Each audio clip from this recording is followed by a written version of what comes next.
So now we're going to hear from Professor Ben Feringa, a Nobel laureate in chemistry who heads the Feringa Research Group at the Stryken Institute for Chemistry, University of Groningen.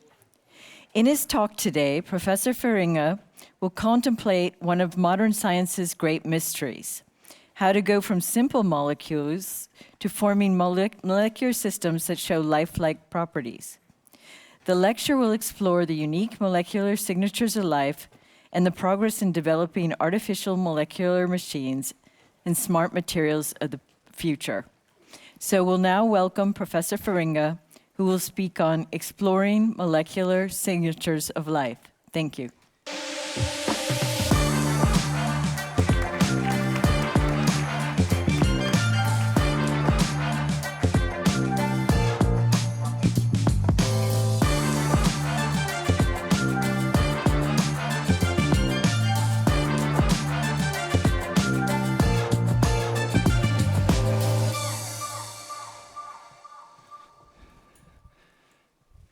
Okay, thank you very much for the invitation to come here today and for the great honor to be here with all of you.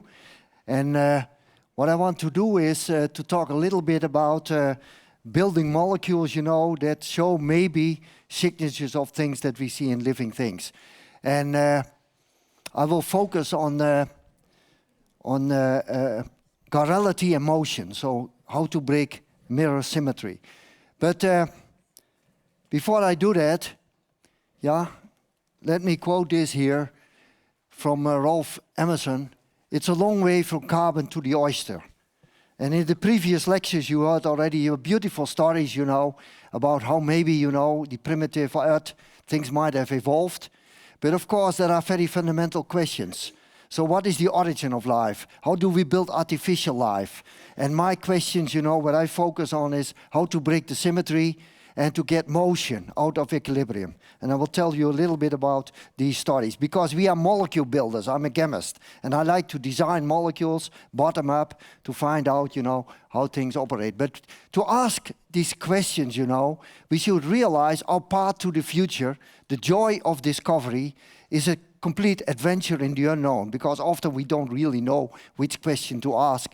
And I must tell you that often serendipity is also on our way, serendipitous discoveries that guide us.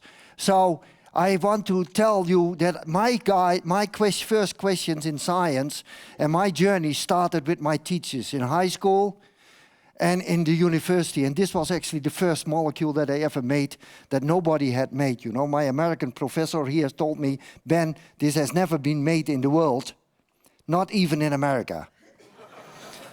So that set me on the path to become a molecular architect, to design molecules with different functions.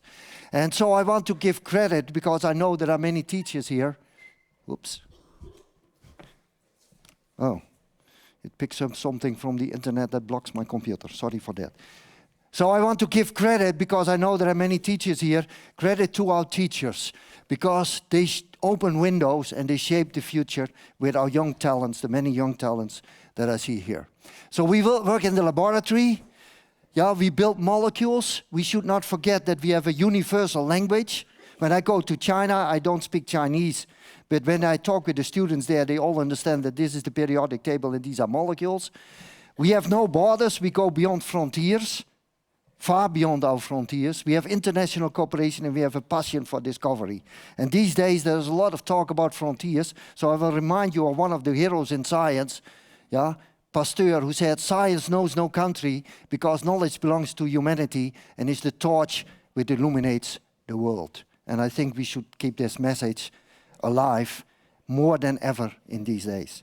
So this is the formula of your body. When you are a chemist, you look at life, you look at formulas, and this is what I learned is the formula of the human body. So there is hydrogen 375 million, oxygen 132 million, and then a couple of other elements, including a lonely compound. Ben, can you stand up for a second so that the audience can see? Look at the... So this man, ladies and gentlemen, is 60% water. That's why there's so much hydrogen and oxygen. And we should realize it's amazing when you look at Mother Nature how it is built up, this complexity of a human being, our body, from a handful of atoms and molecules. I'm always surprised, you know, the amino acids, the sugars, the fatty acids, the oligonucleotides, etc. Just a relatively small handful of molecules. And of course, chemical space is endless. But now the question to all the young... By the way, who has no smartphone in the audience? I don't see hands. Everybody, very good. So now the question to the students. Is there more distinct chemical elements in your body or in your smartphone? Talking about complexity. Now here is the answer. There are more distinct elements in your smartphone. So in that respect, it's more complex. But I would argue, and I think Professor Stojak agrees with me, that a human cell is a little bit more complex, you know, than your smartphone. So we still have a long way to go. So if we talk about the cell and living things, I want to focus on chirality, a little bit on self-assembly, and in particularly on motion, how to move things. The fact that I can move, you know, yeah, is also maybe a signature of life. So chirality, yeah, we all know the right-handed DNA helix, yeah, left or right. Now, the DNA helix, you know, it was called the Mona Lisa of modern science, and I think we had a beautiful talk before. We can all agree on that. But the fundamental question is, of course, what does chirality mean? Eh? And Albert Escher said, it is a signature of life. So when the astrophysics go outside to other planets, you know, inhabitable planets, maybe you want to look for chirality, homochirality, left or right, because it might be a signature, although many people debate this, but I focus on this origin of chirality. And chirality, of course, the foundation of stereochemistry, it started with Pasteur, and then you had Van 't Hoff and Bell, and they realized that you have a three-dimensional structure to molecules, and you see here an amino acid typically, and in our body, the main amino acids are all left-handed, and that is what I mean by this signature of life. By the way, now we have beautiful computers. These were the models that they used, you know, 100 years ago to show to the students, you know, what stereochemistry means, three-dimensional structures. So, chirality has many phases, from the nanoscale to the macro scale, from drugs to displays in your smartphone. All is this chirality plays not only your body, but in many materials, the drugs, etc. And of course, in Holland, we like the windmills that turn in one direction and the wooden shoes. That's also a facet of chirality. So chirality you find in the amino acids, as we all know, the peptides, the starch, the pharmaceuticals, but also in these rotary motors, where I come back in a second. So dynamic, how to control, transfer chirality, but in particularly, what is the origin of chirality? And chirality you can see at many, many different length scales. You know, for instance, molecular chirality, I will mention a few examples. Nanopatterns, you know, nanostructured chiral surfaces, for instance, 2D chirality, and 3D chirality, as we see in the DNA, but also in the fibers, in the proteins, etc. So, if we talk about origin and amplification of molecular chirality, where does this small preference come from? We call this enantiomer excess, excess of left-handed or right-handed. And this is one of the big mysteries in the world. And I think there is a direct relation to the origin of life, prebiotic chemistry, etc. But nobody actually knows. There are several theories about it. Yeah, it might be the fundamental physical force, you know, but these effects are so small. So one of the ideas is, yeah, that it has to do with light. And I will show you, we built for many years, we built optical switches, so 01, 01, switching, information storage, etc. And in the most beautiful one is in your eye. The fact that I can see you and you can see me, because there is a light switch in the human eye.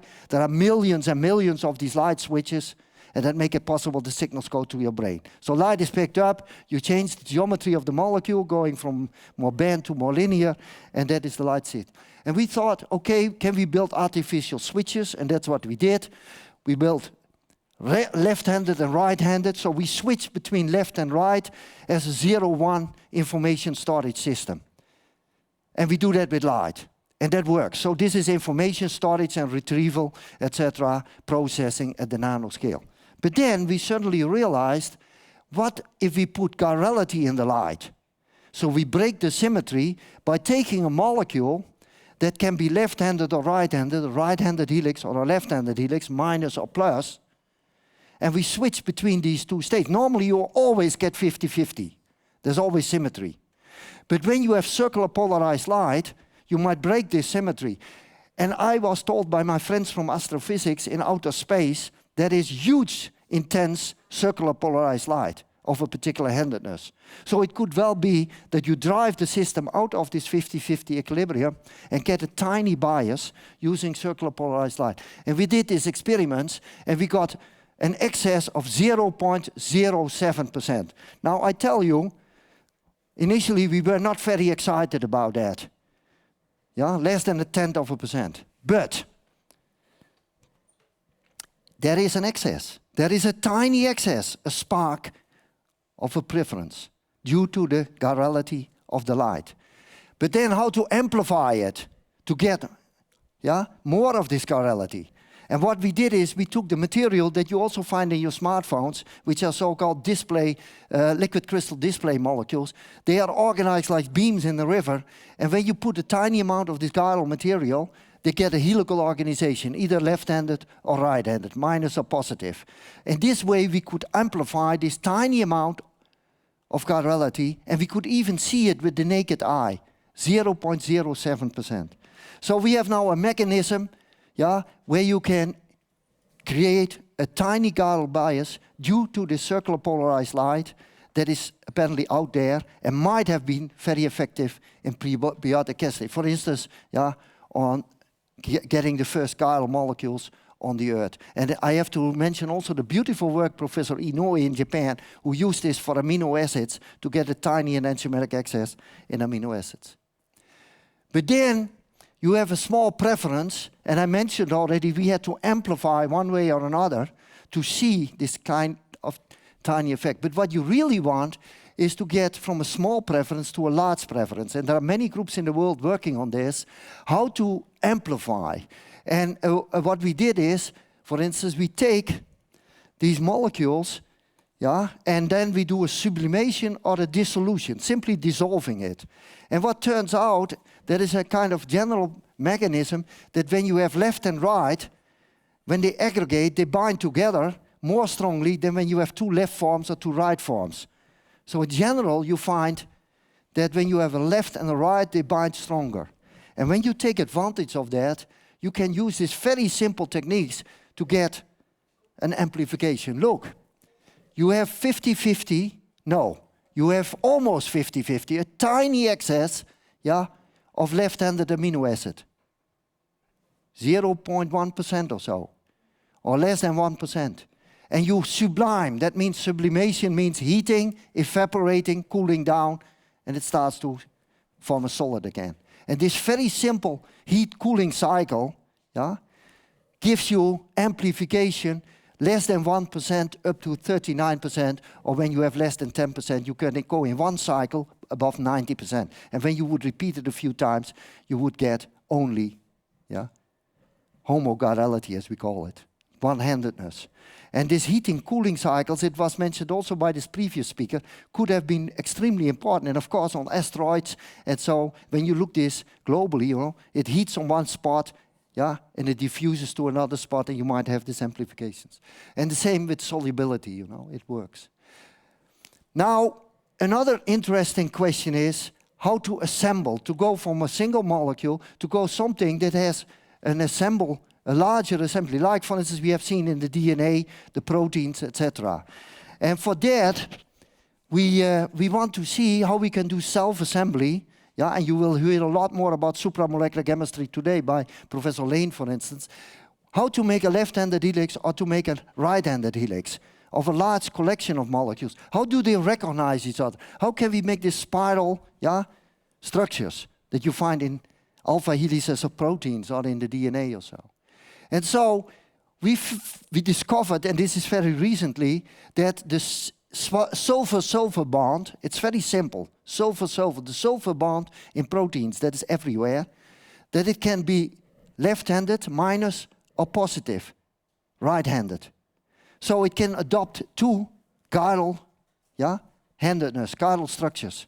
And this looks a really important factor for controlling assembly. So we can use a simple amino acid or a dipeptide or a tripeptide, and take advantage of this left and right-handed orientation and control if they go left-handed to make a large assembly or right-handed. And even if the amino acid has the same handedness, L amino acids, it will either go left-handed or right-handed depending on very small differences. So it's a very strong control factor. So this tells us something about the interplay, of small changes at the molecular level to amplify it to large helical structures, for instance. And this is, of course, the kind of understanding that we want to have if we really want to know how life, primitive things in the cell were assembled in primordial chemistries. And then there was something else very interesting that we discovered. That when you take these tiny amino acids and you aggregate them and they assemble, and later on they can make polymers, strands, that you can encode them with information. And depending on tiny differences, in the amino acids, we can see domains where we have M's and P's, M's, P's, etc. And you can write more or less information in these assemblies. So there is a mechanism that encodes information. And we all know that molecular science, when you think at biological systems, think of your cell and so, it's a lot about information science. How to encode information, how to retrieve information, how to read the information, which is, for instance, all in the DNA and in your peptides, etc. So this is supramolecular assemblies where you can encode and control information as well as these helical structures. But let me move on to molecular motors, because that is the main part of the menu today. Because when you go with a small kid to the beach, and you look at these pebbles, this tiny kid will say, oh, they don't move, they are dead. But when you see this crab, even a tiny small kid will say, oh, they move, they are alive. I don't know if its motion is a signature of life, but at least it's an important feature of life. The fact that I can walk, that I can speak, that cells can divide, that things are transported in your body, etc., etc. There's motion everywhere. They push a system out of equilibrium. I read in magazines sometimes, or I see in television shows, be in equilibrium. Ladies and gentlemen, be in balance or in harmony with yourself. But don't be in equilibrium, because if you are in equilibrium, you are biologically dead. All these tiny machines push you constantly out of equilibrium. That is one of the bases of life. And so, this is the most beautiful motor. Your body is full with motors and machines. This is the most beautiful motor. This is the ATPase rotary motor. I mean, I know some people here are proud of the motor in the car. This one is much better. There are billions of these motors in your body, and they produce the ATP. You saw the structure of ATP earlier. The fuel in your body. And you know how much these tiny motors make in your body? Every 24 hours, half your body weight of ATP. Now, I don't eat half my body weight every day. This is all recycled. This is what nature does, It uses components, builds up things, recycles things. It's all dynamic.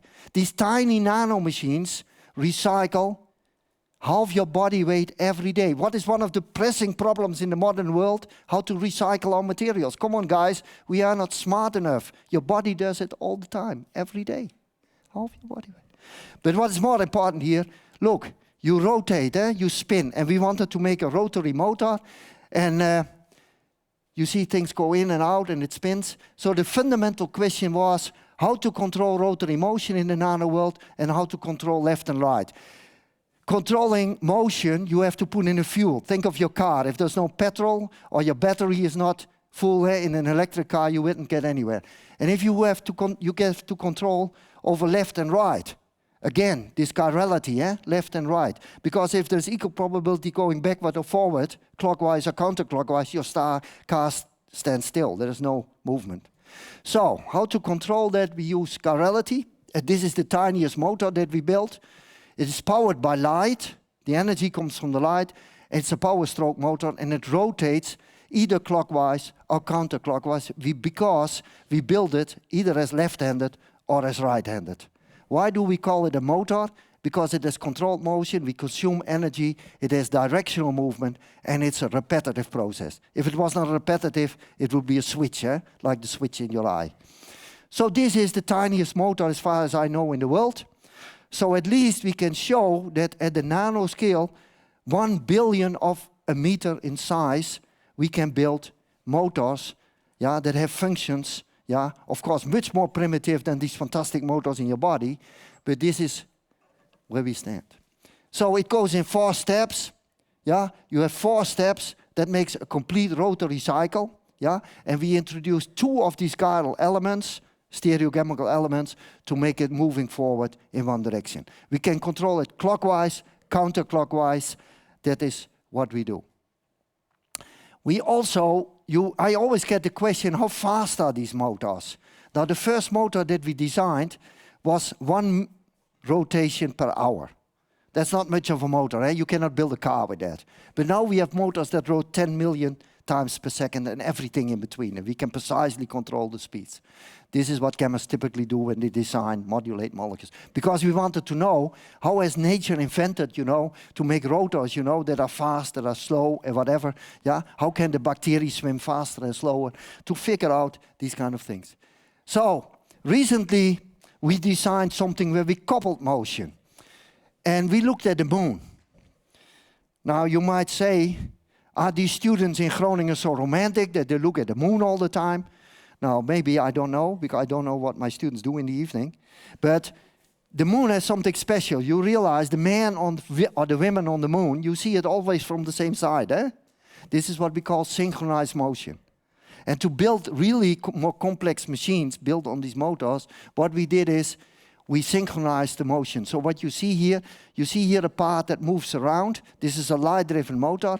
And if you look carefully, and you stand on the lower part, you will always see this rotating part from the same side, like the moon is circumventing the Earth. And this is a stepping stone, to make more complex motions and to try, ultimately, to mimic some of the machineries in the cell, but then completely synthetic, We are not going to build with these motors artificial life, but the idea is, of course, to much better understand how you can make motion and to use that. And I want to show you a few examples of this, how we do that. Because what is really important is transmission.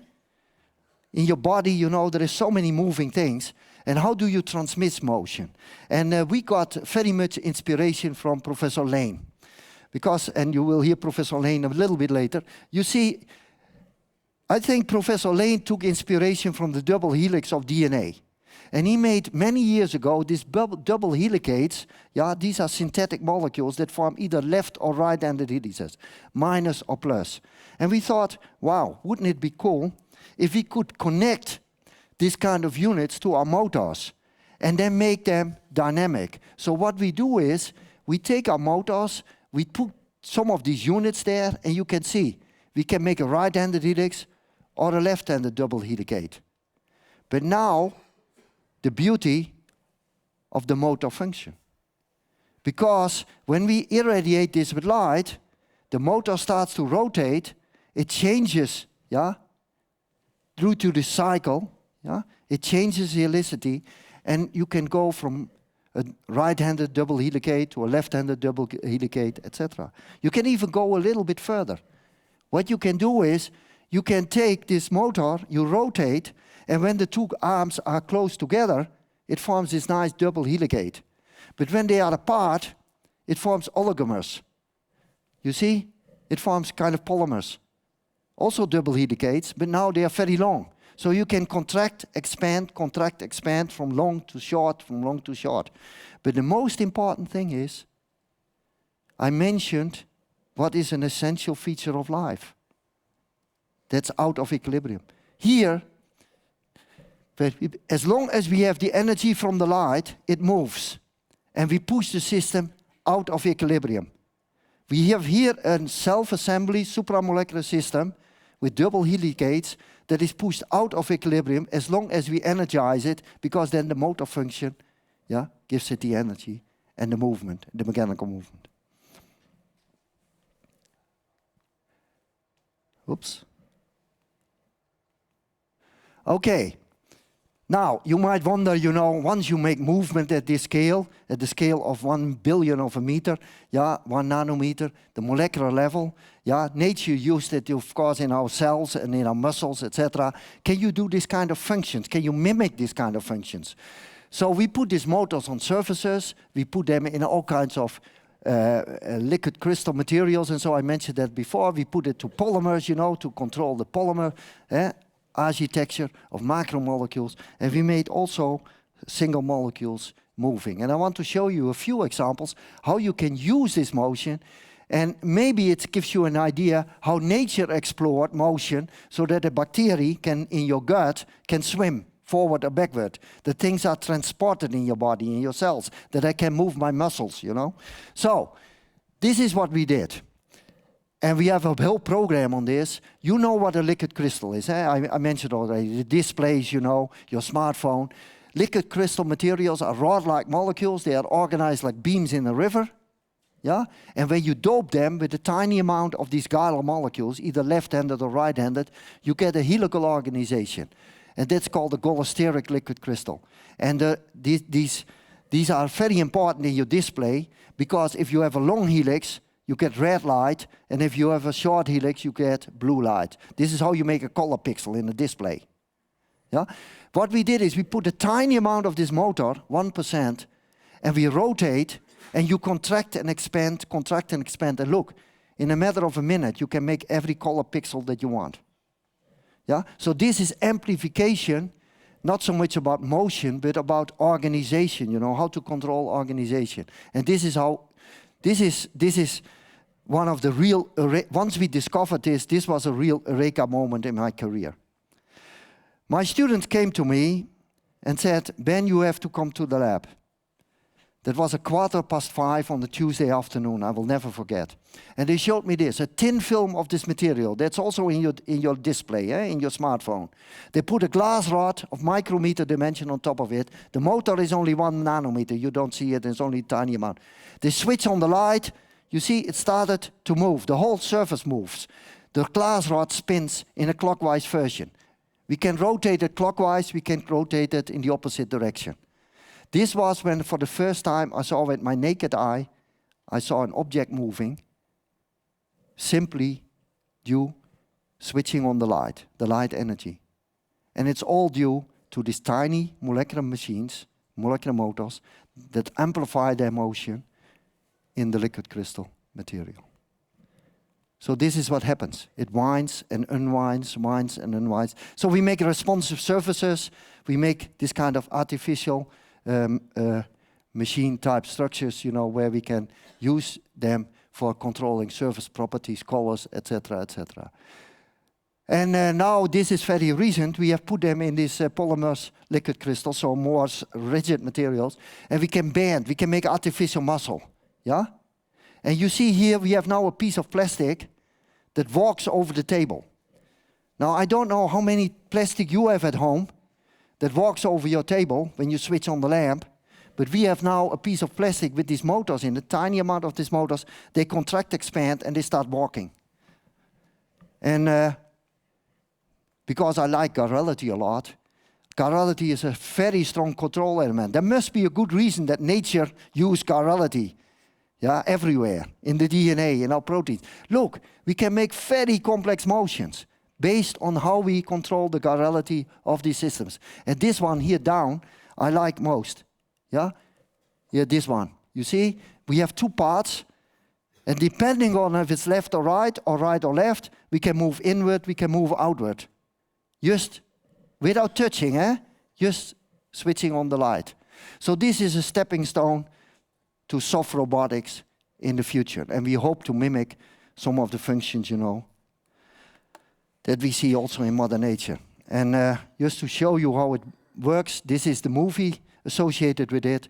So we take these tiny motors, it rotates, and because it's embedded in these polymer networks, you see here and there such a motor, it can contract, expand, and that makes us the possibility to amplify all the way, from the nanoscale to the macro scale, and we can make an artificial muscle.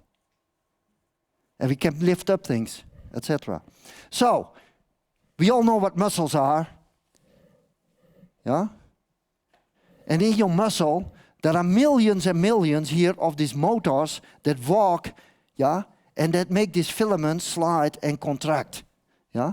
And it was Jean-Pierre Sauvage who made the first supramolecular muscle, actually, you know. But realize all these tiny motors work together, just like I showed you in the movie. And then you can lift your arm, and it contracts and expands. But, of course, I always get the question, this is very nice, Dr. Feringa, but what about water? And so what we did is recently we made these materials based on aqueous hydrogel polymers, etc. And so here is our latest result. So we have now a kind of muscle that is 90+% water. With the motors inside, it can bend, it can actuate, but we grow cells in it. So we really now make hybrid systems and try to figure out how Mother Nature built muscles. But of course, our design is a bit different.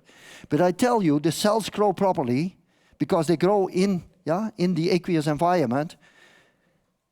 And the muscle moves because we can actuate, we can bend it, using light.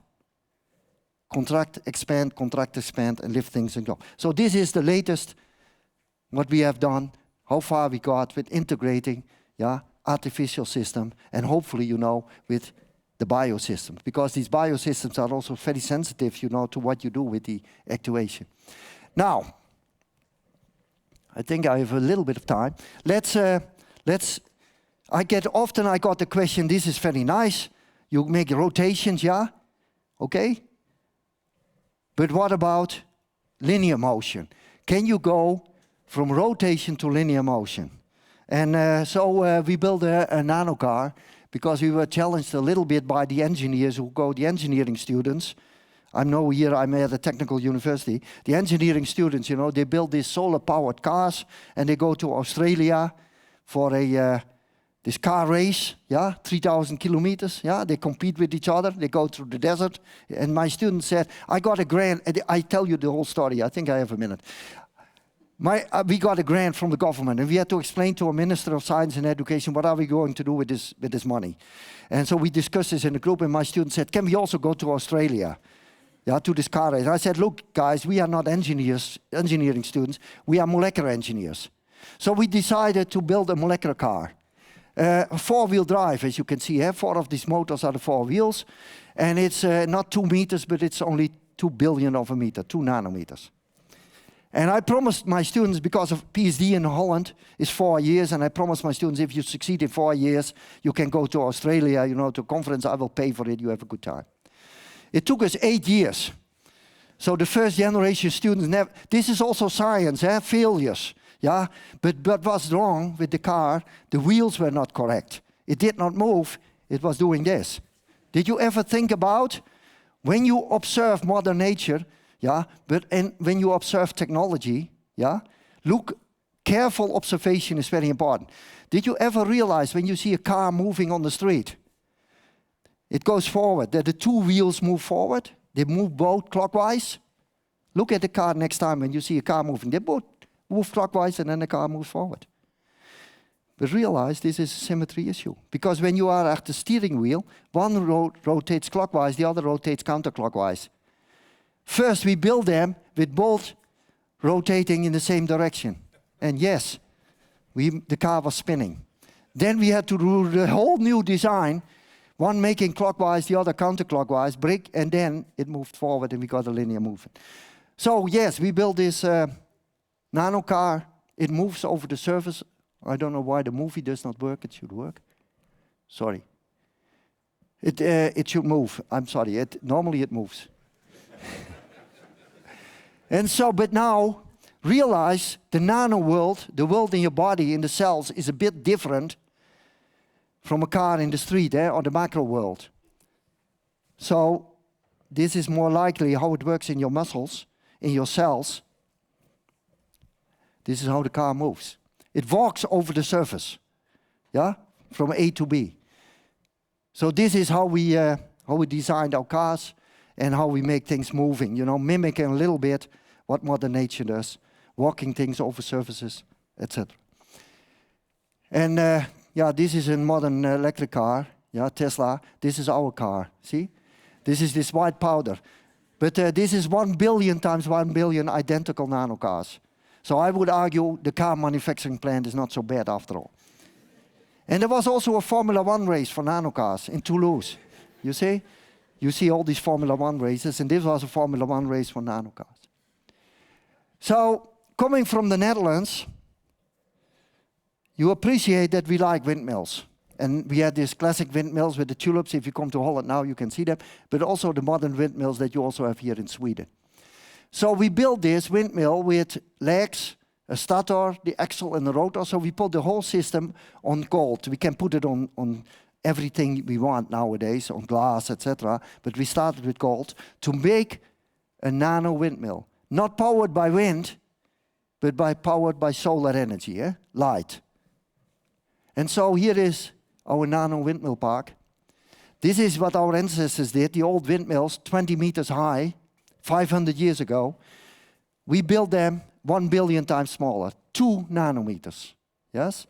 They all rotate in the same direction. It's a layer on the surface, and they all spin in the same direction. We can spin them clockwise, we can spin them counterclockwise, making things moving in the nano world. And so why is this good for? Is it only good for to find out, how you can move things? Now, in the future, realize when we learn from Mother Nature, there are a lot of things, that clean themselves. Why cannot we make self-cleaning glass? So if you can move things under the influence of sunlight, for instance, and I've seen now the first example of a self-cleaning window. Solar panels that clean themselves. Cars that have coatings that will clean themselves. If you can make things dynamic, we will get that in the future. Thinking a glimpse towards our future. If we can learn from Mother Nature, if we can mimic, not per se in natural materials, but in unnatural materials, we might do all these kind of functions in the future. You cannot buy a car with this yet, but maybe in 25 years from now. Maybe not with our motors because they are too expensive, but realize once you know the basic principles, how to design motion, making responsive surface. More important, where we have also a big program, is self-repair. I cut my finger here, and I don't have to do anything, keeping it clean, but your body repairs itself. But when you have a scratch in your car, or you have a piece of plastic that you cut, usually it doesn't repair itself. In the future, we will hear about click chemistry. That will be the answer. We hope to hear about how to do that. But really, we have to design this and learn from Mother Nature. And then we will have self-repair materials because they are responsive, dynamic. You have these tiny machines. You have smart reactions that can do the job, just like Mother Nature. And that will be happening in the future, ladies and gentlemen. Not now, but we have to do a little bit more work. But what we did already is we put these motors on surface, and this is a very complex picture, But what we did is we put these motors on surface. Now we can make this windmill park, and we grow stem cells on top of it. And stem cells, this is a hot area in biology. You can differentiate cells in different directions, to make all kinds of different cells. And these cells are very sensitive to mechanical forces. It was mentioned earlier, you need these mechanical forces in the cells also to divide, the actin filaments, all these things. We grow these cells, and we can differentiate these cells simply by irradiating. And due to the movement of these nanomotors, the cells start to differentiate. And you can control then in which direction you want to go. So with that, I come almost to my conclusion. Will we have nanorobots? Is it science or science fiction? We make the first primitive steps, taking advantage of chirality, taking advantage of light, taking advantage of making motion at the nanoscale. We can amplify it to macroscopic dimensions, but you can also think about more complex functions, and I showed you a few examples. Artificial robots. Is this science fiction? I think in 50 years from now, the doctor in the hospital will inject a nanorobot in your body to look for the tumor, or to go for where is a defect at the cell, or to deliver a drug very precisely. But I'm a scientist, I'm not so good in predicting the future. Maybe we can discuss about this a little later in the panel. But I would say the best way to predict the future is to invent it. And I know all the young people here are eager to invent the future together with us. So, these are my team. The picture was shown already. It was a Garel Space Odyssey. We share a passion for this. Sorry, they insisted that I stand in the middle. Usually I don't do that. But this is my team. These are my heroes. The young people that do all the work and in the labs and make this possible. And yeah, we have to go far beyond our horizon if we want to make the sustainable future possible for our society. But we can learn from Mother Nature if we unravel the mechanisms, how life came about. If we understand some of the features, what makes life and what is crucial. And I hope to share with you only a few of these things about handedness, you know, about assembly, and in particularly about motion.